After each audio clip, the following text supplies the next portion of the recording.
Vanessa Guillen, nasceu em 30 de setembro de 1999, em Houston, Texas. Filha de uma família de imigrantes mexicanos, Vanessa iniciou sua educação em Houston e depois frequentou o ensino médio na Cesar Chavez High School. Corajosa e extrovertida, ela era também uma jovem enérgica e atlética que adorava praticar esportes. Desde pequena, sonhava em se alistar no exército, e sua família sempre apoiou essa paixão. Em 2018, ela se formou no ensino médio com honras. Logo após a formatura, em junho, Vanessa se inscreveu para ingressar no exército e foi aceita rapidamente. Começou sua carreira militar como sargento e, rapidamente, se destacou como especialista em manutenção de armas, uma área na qual demonstrou grande habilidade. Vanessa morava na base militar de Fort Hood, uma das maiores do país, onde milhares de soldados trabalhavam. No entanto, no início de 2020, sua mãe percebeu que Vanessa estava agindo de forma diferente. Talvez como mãe, ela tenha sentido que algo não estava bem. Vanessa estava mais reservada, tinha dificuldades para dormir e não se comunicava direito com a família. Finalmente, sua mãe conseguiu fazê-la falar. Vanessa revelou que um dos sargentos da base estava causando problemas para ela e a havia assediado sexualmente. Contou que o sargento a seguia e a observava durante os exercícios, o que a incomodava havia algum tempo. No entanto, Vanessa tranquilizou a mãe, dizendo que resolveria a situação e que não havia motivo para preocupação. Ela não revelou o nome do sargento. De forma surpreendente, Vanessa desapareceu na base militar em 22 de abril. Seus colegas de trabalho perceberam sua ausência. No dia anterior ao desaparecimento, Vanessa foi vista por câmeras de segurança em um restaurante próximo à base. Vanessa era próxima de sua irmã, Maíra, e as duas conversaram ao telefone na noite anterior ao desaparecimento. Segundo Maíra, tudo parecia estar bem e nada a fez suspeitar de algo. A Unidade de Investigação Criminal do Exército dos Wind informou o desaparecimento de Vanessa à sua família em 23 de abril e emitiu uma carta oficial de soldado desaparecido. A Polícia Militar de Fort Hood também alertou as autoridades locais. Iniciou-se uma busca envolvendo pessoal militar, civis e policiais militares. Ofereceram uma recompensa de $15 mil por informações sobre o paradeiro de Vanessa, que mais tarde foi aumentada para $25 mil. Muitas pessoas questionaram como Vanessa poderia ter desaparecido em um lugar como aquele, sem ter sido vista saindo da base. A base era extremamente tecnológica, com câmeras e pontos de controle por toda a parte. Como poderia ser que nenhuma câmera a tivesse captado?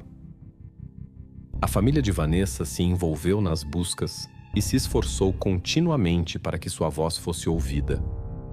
Muitos se juntaram para apoiá-los. Em entrevistas à imprensa, a mãe de Vanessa declarou que sua filha precisava ser encontrada com vida. Caso contrário, ela exigiria o fechamento da base de Fort Hood. A investigação continuava a todo vapor, com a participação do FBI, e o caso rapidamente ganhou destaque nacional. Nas 2 semanas seguintes ao desaparecimento, mais de 300 pessoas foram entrevistadas e mais de 10 mil horas foram dedicadas à busca, embora detalhes só fossem divulgados mais tarde ao público. Vanessa não deveria estar na base em 22 de abril, mas foi chamada por um sargento para trabalhar e acabou passando o dia na sala de armamento. Uma testemunha relatou que a viu sair de uma sala e entrar em outra, onde deveria verificar os números de série de alguns equipamentos. Essa sala era supervisionada por Aaron David Robinson, um engenheiro de combate de 20 anos, assim como Vanessa. Naquela noite, Vanessa deixou seu cartão bancário, identidade militar e chaves na sala de armamento, e, a pedido, foi até a sala de Aaron. Aaron afirmou que Vanessa entrou, ajudou a ler os números de série e depois saiu, dizendo que ela provavelmente iria para o estacionamento de motos para cuidar de seus afazeres. No entanto, ao verificar os registros telefônicos, os investigadores descobriram que ela nunca chegou ao estacionamento. O último texto no telefone de Vanessa foi enviado por Aaron Robinson, que também foi a última pessoa a vê-la com vida. Aaron alegou que saiu da base na noite do dia 22 e foi para sua casa fora da base, onde estaria com sua namorada Cecily. Disse que passou um tempo com Cecily naquela noite e voltou ao trabalho às 6h30 da manhã seguinte, alegando não ter nada a ver com o desaparecimento. Cerca de um mês após o desaparecimento de Vanessa, os investigadores entrevistaram um grupo de testemunhas e obtiveram informações importantes. Vários relataram ter visto Aaron andando ao redor da base com uma caixa, saindo da sala de armamento e colocando a caixa em seu carro com dificuldade. Estava claro que Aaron, David Robinson, estava de alguma forma envolvido no desaparecimento. Então um relatório foi elaborado e seu telefone foi apreendido.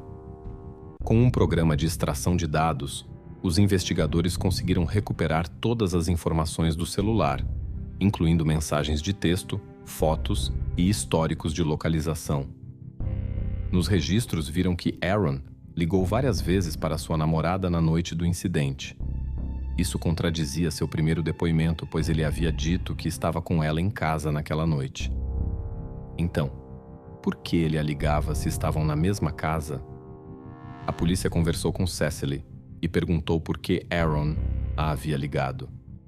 Cecily afirmou que havia perdido o celular naquela noite e que ele estava apenas tentando localizá-lo. No entanto, a polícia apontou inconsistências em seu depoimento e apresentou outras provas. Cecily então mudou sua versão, dizendo que eles fizeram uma longa viagem naquela noite para observar as estrelas em Belton, Texas, e voltaram para casa sem problemas. Ao verificar os registros de GPS de Aaron, a polícia confirmou que eles realmente estavam em Belton, Texas, perto de uma ponte. Depois, o telefone parecia seguir para o norte por 2 horas. As áreas de busca foram então delimitadas com mais precisão. As buscas começaram no Rio León. Sob um container de plástico queimado, encontraram uma área chamuscada e sentiram um cheiro de decomposição, mas não encontraram restos de Vanessa. Cães farejadores de cadáveres foram trazidos de volta à área, e a teoria sugeria que animais selvagens poderiam ter escavado o local. 6 dias após essas buscas fracassadas, alguns empreiteiros trabalhando perto do Rio León encontraram, infelizmente, os restos de Vanessa. Um dos trabalhadores que descobriu os restos descreveu que eles estavam misturados com terra e cal, tornando muito difícil identificá-los. Após a autópsia, foi confirmado que Vanessa foi morta a marteladas e seu corpo foi desmembrado e enterrado.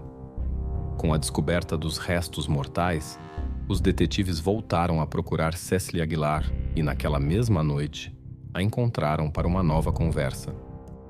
Cecily, decidida a acabar com a teia de mentiras, contou tudo o que aconteceu na noite do crime. No dia 22 de abril, Aaron ligou para Cecily e contou que havia matado uma soldado em Fort Hood, colocado o corpo em uma caixa e o retirado da base. Aaron buscou Cecily em um posto de gasolina e juntos seguiram para o Rio León. Quando chegaram lá, Aaron abriu a caixa e Cecily viu que o corpo estava dentro. Na primeira tentativa, tentaram queimar o corpo, mas o fogo parecia estar saindo do controle e eles temeram que alguém visse a fumaça. Em vez disso, cavaram 3 covas e enterraram Vanessa. Mas essa não seria a única conexão deles com o local. Alguns dias depois, Aaron e Cecily voltaram ao Rio León, levando uma quantidade de concreto que Vanessa havia comprado pelo Facebook. Tentaram queimar os restos mortais novamente, cavaram 3 covas e colocaram o que restou de Vanessa, cobrindo com concreto. Depois, voltaram para casa, se livraram das roupas e limparam a casa como se nada tivesse acontecido. 2 dias após o desaparecimento de Vanessa, Cecily postou uma selfie no Instagram com a legenda: "A mulher mais perigosa é aquela que nunca espera que você a salve, porque ela nunca foi uma princesa em apuros." Enquanto Cecily relatava os detalhes horríveis do crime, Aaron estava sendo monitorado em seu quarto em Fort Hood e não podia sair da base. Ele não sabia que Cecily havia falado com a polícia Então os policiais pediram a Cecily que ligasse para Aaron e conversasse sobre o assassinato. Durante a ligação, Aaron mencionou o crime, confirmando seu envolvimento e deixando claro que ele era o principal autor. O próximo passo era prendê-lo. Cecily então sugeriu que Aaron permanecesse em seu quarto em 30 de junho. Percebendo que seria capturado, Aaron fugiu da base militar. Alguns dias depois, em 2 de julho, a polícia o encontrou andando na rua.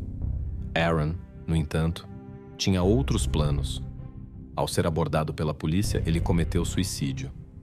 No dia seguinte, o FBI formalizou acusações contra Cecily Aguilar e divulgou todos os detalhes ao público. Cecily foi julgada e, após 3 anos de processos judiciais, foi condenada por homicídio em 2023 e recebeu uma sentença de 30 anos de prisão. O motivo desse terrível assassinato era a pergunta que mais intrigava o público, e a verdade veio à tona 2 anos depois, em 2022. Na noite do crime, Vanessa viu a tela bloqueada do celular de Aaron sobre a mesa, que exibia uma foto de Cecily. Vanessa comentou que Cecily era casada com outro soldado. Essa acusação enfureceu Aaron, que temia ser exposto, e o levou a matar Vanessa a marteladas. Muitas pessoas acreditam que o exército tentou proteger sua reputação e encobrir o assassinato. Os advogados de Vanessa afirmam que Aaron matou Vanessa sem motivo aparente e que o exército tentou abafar o caso. Além disso, em um comunicado após o crime, Fort Hood declarou que não havia provas de que Aaron Robinson tivesse assediado Vanessa. Para a família, isso foi uma tentativa de desconsiderar suas alegações e minimizar o que Vanessa havia passado. Eles insistem que ela foi vítima de assédio. Após a trágica morte de Vanessa, o Congresso dos Texas aprovou a Lei Vanessa, que exige investigações independentes para denúncias de assédio e agressão sexual nas bases militares.